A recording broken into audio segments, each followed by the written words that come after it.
Good evening student, मैं Shweta Singh study point with Amit में आपका स्वागत करती हूँ। और जैसे कि मैं आपको इंग्लिश पढ़ा रही हूँ, लास्ट हमने प्रोनाउन पढ़ा था और हमने उसके 3 टाइप्स पढ़े थे। तो मैं आज आपके लिए 4 टाइप लेके आई हूँ, मतलब 4, 5, 6 और 7, 8 हम सारे टाइप्स पढ़ेंगे आज। तो हम देखते हैं। और गाइस प्लीज़ इस वीडियो को लाइक करें, शेयर करें, सब्सक्राइब करें। और जो बाकी की भी वीडियोस हैं हमारे चैनल की, उनको भी लाइक, शेयर, कमेंट, मतलब जितना भी आप शेयर कर सकते हैं प्लीज़ शेयर करें, लाइक करें, सब्सक्राइब करें। और आप लाइक्स नहीं दे रहे हैं वीडियो पे, प्लीज़ लाइक करें, प्लीज़ डू लाइक। और हम स्टार्ट करते हैं। जैसे टॉपिक है हमारा pronoun.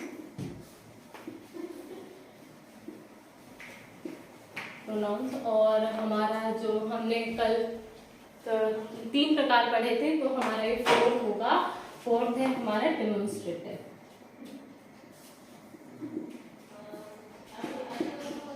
Demonstrative pronoun.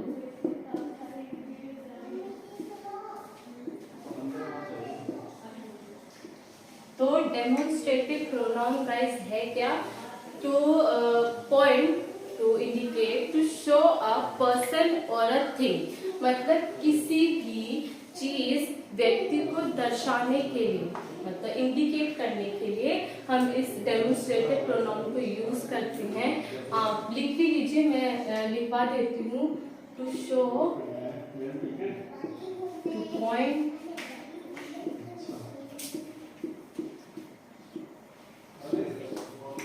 To indicate,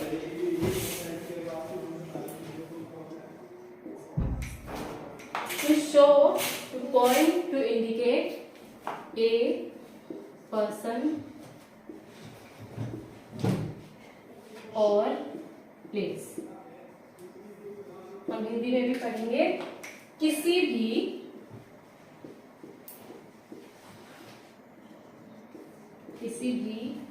चीज या व्यक्ति को दर्शाने, मतलब इंडिकेट करने के लिए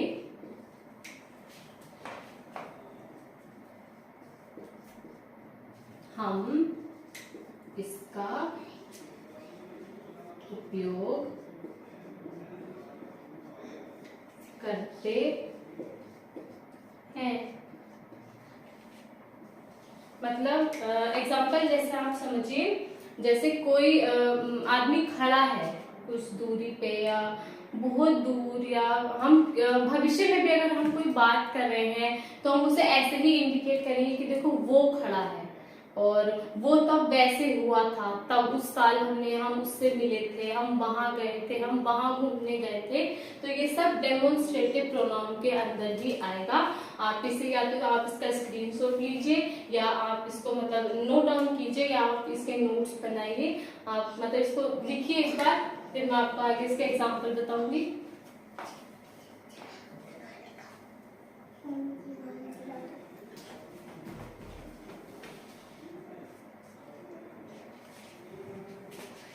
फिर अब हम इसके एग्जाम्पल्स के बारे में पढ़ेंगे गाइस।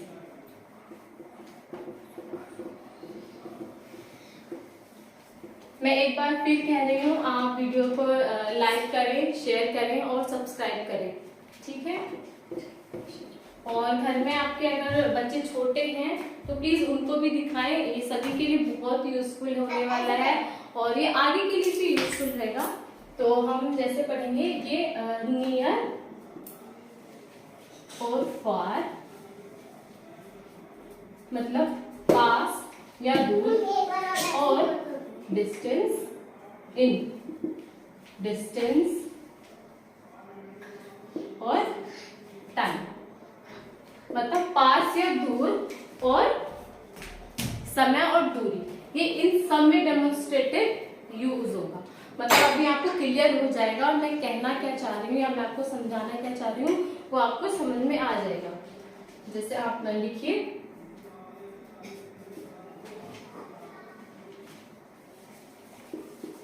सिंगुलर,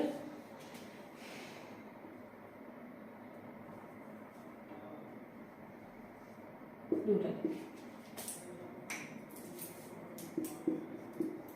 नियर और फार, ठीक है। दिस, नियर पास के लिए हम दिस यूज करेंगे, फार के लिए दैट यूज करेंगे, ठीक है। और प्लूरल में दीज यूज करेंगे हम पास के लिए, और फार मतलब दूर के लिए करेंगे दोज, ठीक है। आप इसको देखिए एक बार, मतलब सिंगुलर एक वचन के लिए पास में, अगर कोई चीज हमारे पास में है, जैसे मेरे पास मार्कर है, मेरे पास है, तो this is marker and this colour, इसका कलर जो है वो ब्लू है, तो हम इसके लिए दिस का इस्तेमाल करें क्योंकि मेरे पास है। और जैसे अगर मैं अपने जो मेरे रूम में लाइट है तो वो मुझसे काफी दूर है, तो उसके लिए हम दैट यूज करेंगे, ठीक है। और प्लूरल में उसके लिए दीज यूज करेंगे, नियर में और फार में दूरी के लिए हम दोज यूज करेंगे, ठीक है गाइस। आई होप आपको समझ में आ रहा होगा। और आपको देखिए इस बार,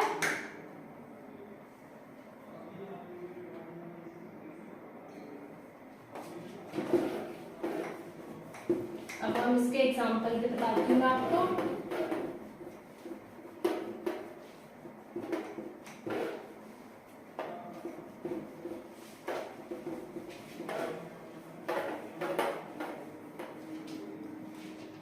तो इसके एग्जाम्पल है, फर्स्ट है दिस इज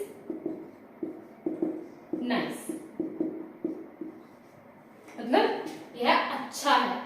तो दिस किस में यूज हो रहा था, नियर में, ठीक है। तो ये कोई चीज जिसके बारे में मैं बात कर रही हूं तो वो मेरे पास है, ठीक है। और सेकंड है इसका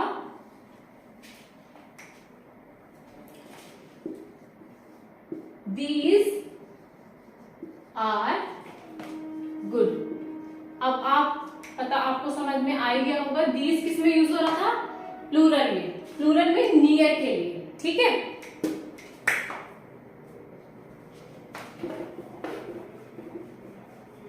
अब जैसे हम फार के लिए बात करेंगे, ये नियर के लिए था, तो हम फार के लिए बात करें मतलब दूर के लिए, तो जैसे दैट इज गुड। सेकंड है those were nice.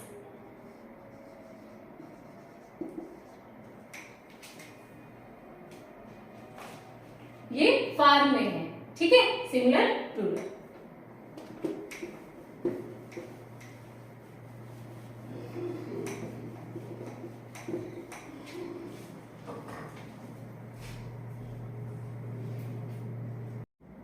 So guys, अगला है हमारा इंटरोगेटिव।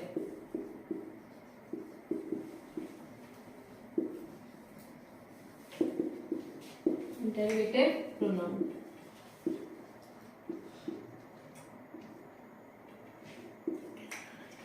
इंटरोगेटिव प्रोनाउन क्या होता है, आप समझ ही गए होंगे, आस्क क्वेश्चन, टू, मतलब इसका यूज हम क्यों करते हैं, टू आस्क क्वेश्चंस, मतलब इसका उपयोग या इसका यूज हम किसी से भी प्रश्न पूछने के लिए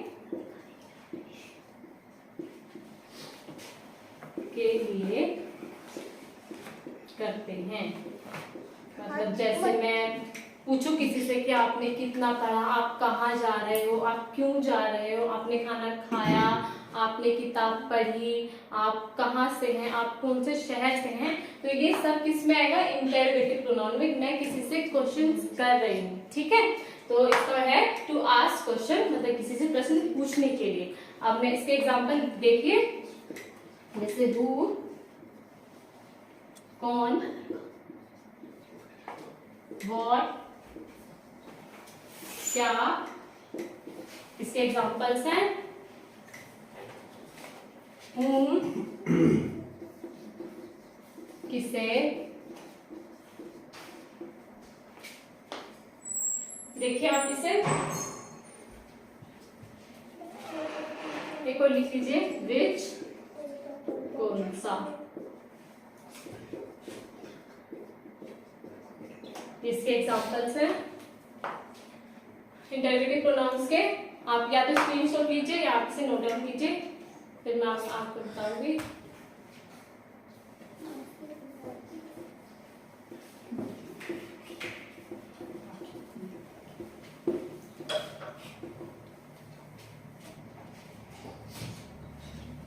इसका पहला है who told you। मैं क्वेश्चन कर रही हूँ। फर्स्ट है, सेकंड है what happened।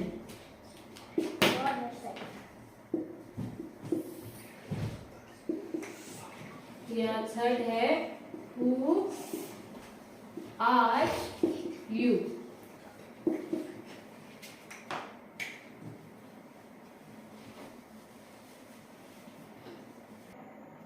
आई होप आपने इसका स्क्रीनशॉट लिया होगा। मैं इसको रख कर रही हूँ।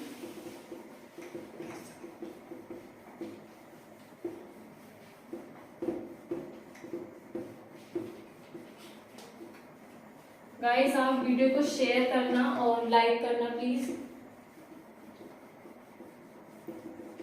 नेक्स्ट है हमारा 6 relative pronoun.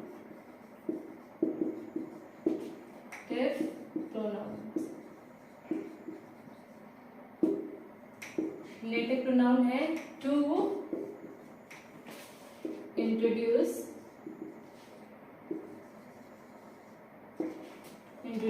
The relative clause. मतलब किसी सेंटेंस के थ्रू हम वो बात भी बता रहे हैं और उसका कारण भी बता रहे हैं। ठीक है, मतलब कोई एक सेंटेंस जो जोड़ रहा है दूसरे सेंटेंस से हमें। ठीक है, इसके एग्जांपल लिखिए आप।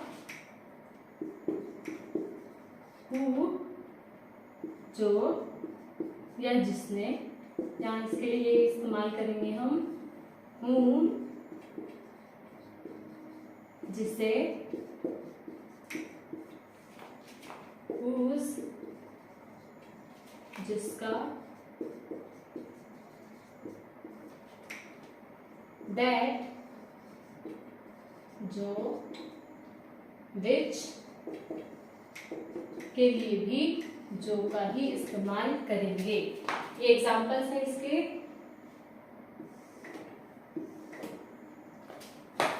आप देखिए एक बार।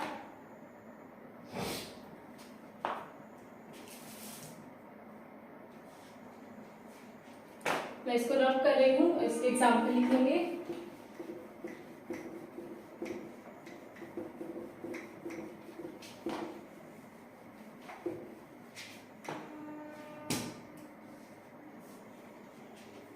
एग्जाम्पल है this is the chair which leg is broken. This is the chair, ये एक सेंटेंस है। मैंने क्या कहा था, इंट्रोड्यूस अ रिलेटिव क्लोज, मतलब जोड़ रहा है सेंटेंस को। ठीक है, विच लेग इज ब्रोकन, ये एक कुर्सी है जिसका जो एक मतलब उसका जो कुर्सी का वो है पैर है वो टूटा हुआ है। तो ये जोड़ रहा है ना, ये क्लोज है। यहाँ जो है जो जोड़ रहा है सेंटेंस को उसे हम क्लोज कह रहे हैं। जैसे मैंने बताया था कि रिलेटिव प्रोनाउन में to introduce a relative clause, उसका मतलब ये है दिस इज द चेयर, ये एक कुर्सी है, विच लेग इज ब्रोकन। तो यहाँ क्लोज है जिसने इस सेंटेंस को जोड़ा है, विच लेग इज ब्रोकन, जिसका एक पैर, कुर्सी का एक पैर टूटा हुआ है। ठीक है, आप इसे देखिए एक बार। मैं नीचे वाले को रब करती हूँ।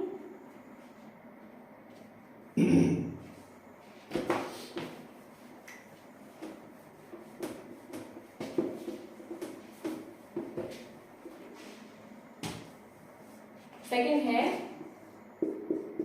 The pen which I used is very old। The pen मतलब एक पेन है, which I used जो मैं यूज कर रही हूँ, is very old तो क्लोज कहाँ पे आया है? The pen which I used, यहाँ क्लोज आया है, इज वेरी ओल्ड, मतलब जो पेन में इस्तेमाल कर रही हूँ, जिस पेन से मैं लिख रही हूँ, वो बहुत ही पुराना है, तो यहाँ है क्लोज आ रहा है। ठीक है, तो यही रिलेटिव प्रोनाउन का उदाहरण है गाइस। आप इसे देखिए या आप इसका स्क्रीनशॉट लीजिए या आप इसे नोट डाउन कीजिए, मगर जो वीडियो है मैं मतलब बना रही हूँ, प्लीज उसे लाइक करें, शेयर करें और सब्सक्राइब करें, और अपने मतलब ज्यादा से ज्यादा आप अपने फ्रेंड्स के साथ उसे शेयर कीजिए, ये सभी के लिए बहुत यूजफुल है। आप देखिए इसे एक बार।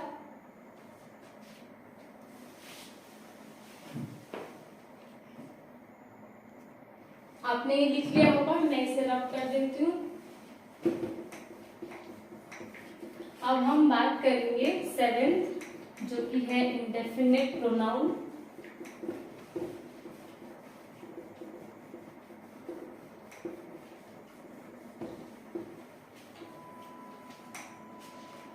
आप जितना इसे लाइक करेंगे, प्लीज आप अभी लाइक करें इसे, और मतलब लाइक में क्या करना है, बस एक मतलब आपको क्लिक करना है, क्लिक बटन पे, उसमें ज्यादा समय आपका नहीं लगेगा, और प्लीज आप लाइक करते रहिए और शेयर करते रहिए इसे। तो नेक्स्ट है हमारा indefinite pronoun.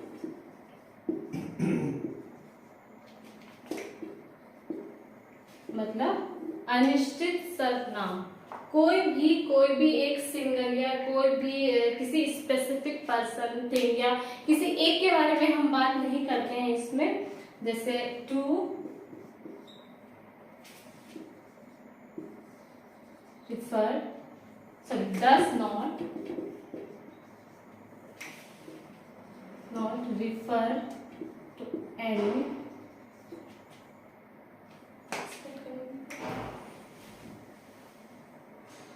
does not refer to any specific person, thing or amount। मतलब किसी भी कोई भी एक स्पेसिफिक पर्सन, चीज, मतलब व्यक्ति, चीज, और किसी भी एक चीज के बारे में इसमें बात नहीं कर रहे हैं हम, इसमें कुछ भी हो सकता है। जैसे हम इसके एग्जांपल्स के बारे में बात करेंगे।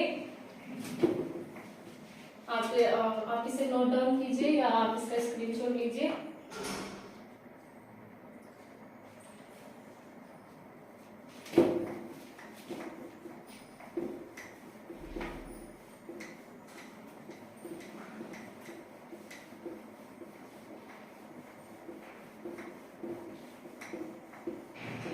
इसके एग्जांपल हैं ऑल, एनी, ईच, फ्यू, बडी, जैसे एवरीबडी, एनीबडी, समबडी, सम, तो कुछ भी लिख सकते हैं हम इसमें। वन,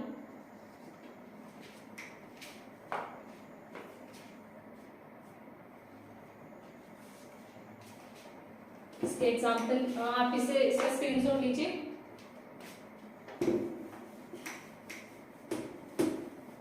जैसे इसका मैं एक आपको बताती हूँ एग्जाम्पल लिख के। फर्स्ट है एवरीबडी इज अराइव्ड। इसका एग्जाम्पल है।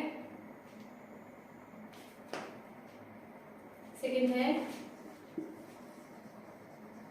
Many were playing. किसी एक चीज या किसी एक पर्सन, किसी एक चीज और किसी एक स्पेसिफिक पर्सन के बारे में बात नहीं हो रही है। एवरीबडी इज राइट, सब आ गए हैं। मैनी वर प्लेइंग, बहुत से खेल रहे हैं। ठीक है, तो किसी भी एक, जैसे मैं बताती हूँ कि एक तो होता है कि वो खेल रहा है या वो खेल रही है, तो वो एक स्पेसिफिक चीज हो गया, या ये एक मार्कर है तो ये भी एक मटेरियल है, थिंग है, तो ये एक स्पेसिफिक थिंग हो गई। मगर इसमें किसी एक चीज के बारे में बात नहीं हो रही है। यहाँ हम बहुत बहुत लोगों के बारे में बात कर रहे हैं, जैसे एवरीबॉडी इज राइट और मैनी वर प्लेइंग। ठीक है, मैं इसको रफ कर रही हूँ।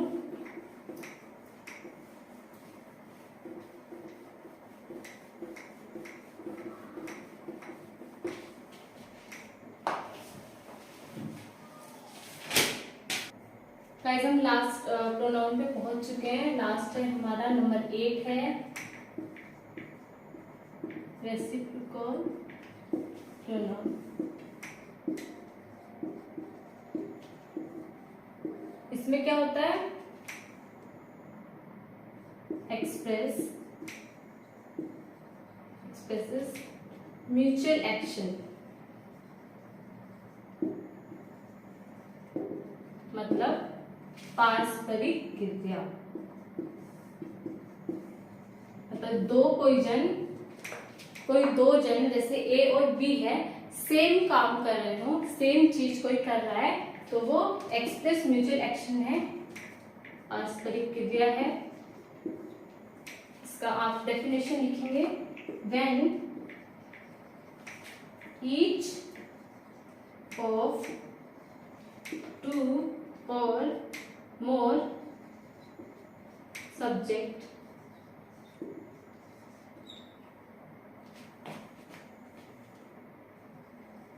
acting in the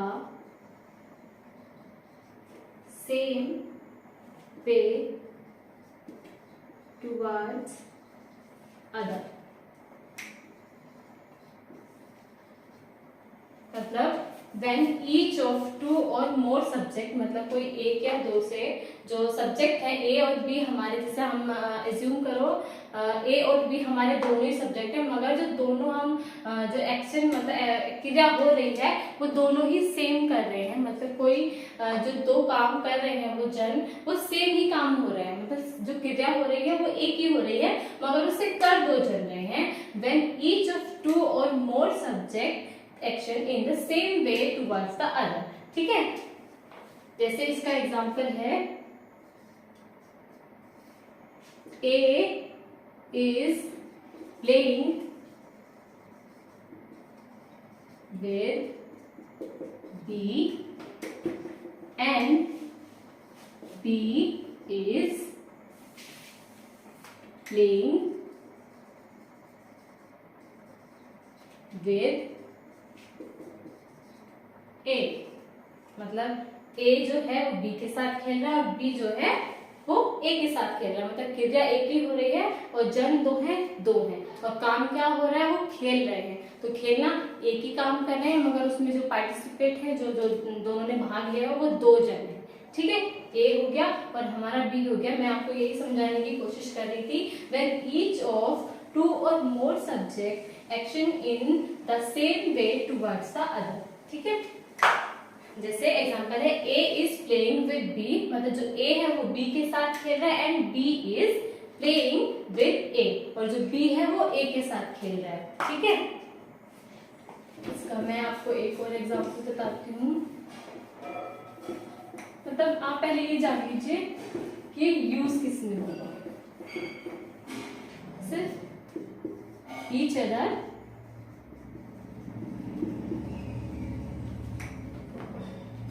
और वन अदर। अब आप इसका भी एग्जाम, मैं इसको भी एक एग्जाम्पल के थ्रू बताऊंगी। जैसे उदाहरण देखिए आप, Rohan and Meera love each other.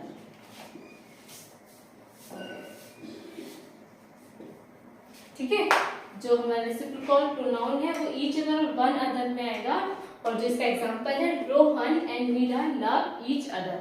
ठीक है गाइस, तो हमारा जो ये प्रोनाउंस का हमारा टॉपिक है, हम इसे खत्म कर चुके हैं, और आई होप आपको ये पसंद आया होगा और आपने इसे ध्यान से पढ़ा होगा। और प्लीज गाइस, ज्यादा से ज्यादा आप शेयर करें वीडियो को, लाइक करें, सब्सक्राइब करें, मतलब और अपने फ्रेंड्स के साथ भी वीडियो शेयर कर सकते हैं। और थैंक यू, बाय बाय। हम नेक्स्ट वीडियो में मिलेंगे आपको जरूर, तब तक के लिए।